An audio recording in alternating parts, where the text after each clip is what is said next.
And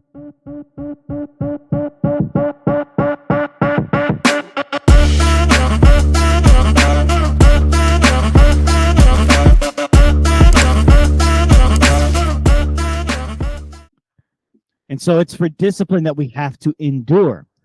For God is treating you as sons. Now, back to the question of what does discipline look like? What it looks like, I think, oftentimes is simply going through difficult things. Going through something difficult. And guess what? Everyone goes through difficult things. The difference is those who allow the discipline of God to have its work come out stronger on the other side, while those who do not allow the discipline of God to have its work stay there. They stay there. And as Mom said, they will continue in that situation until the work of God is done. And we can either rage against it, or we can recognize that we're being treated as the children of God. And so here's another question which comes from this. If Jesus Christ is the Son of God, which I believe that, hopefully you do. If you don't, we can have another conversation. But if Christ is the Son of God, was he disciplined by God? Was Christ disciplined by God? Randy said the right answer, which is yes. And at first you may say, but Jesus didn't sin. Correct. Which is why we started with the idea that discipline is not punishment. It is for training and correction. Training and correction. Let me take you to probably the most clear example of Christ being disciplined by the Father, Matthew chapter 4. You'll recognize the passage. It's where Jesus is led into the wilderness, where he fasts for 40 days and 40 nights. But I want you to pay attention to the very first verse. Matthew chapter 4, verse 1 says, then Jesus was led up by what? By whom? By the Spirit. What Spirit? The Holy Spirit? Is that God? Is the Holy Spirit God? Yes. 3 in 1, right? Not a trick question.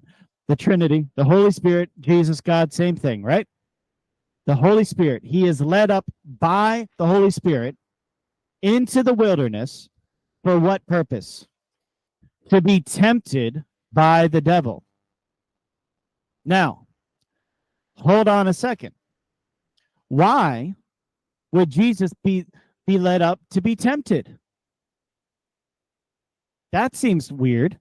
Why would God lead Jesus to a place in order for him to be tempted? It is for discipline that you have to endure. Ho, ho, ho. Now, Jesus was sinless. He wasn't led into the wilderness for punishment, as a punishment for wrongdoing or for sin.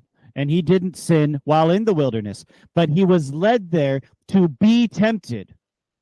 For what? For discipline. Because he's the Son of God. And the Lord disciplines his children. Even Jesus. He did no sin.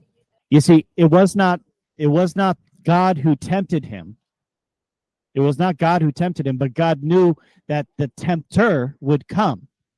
And because God works all things out for the good of those who loved him, for those who are called by his name, he said, well, I'm going to make use of what he intends for evil for something good, which is the discipline, the training of my son.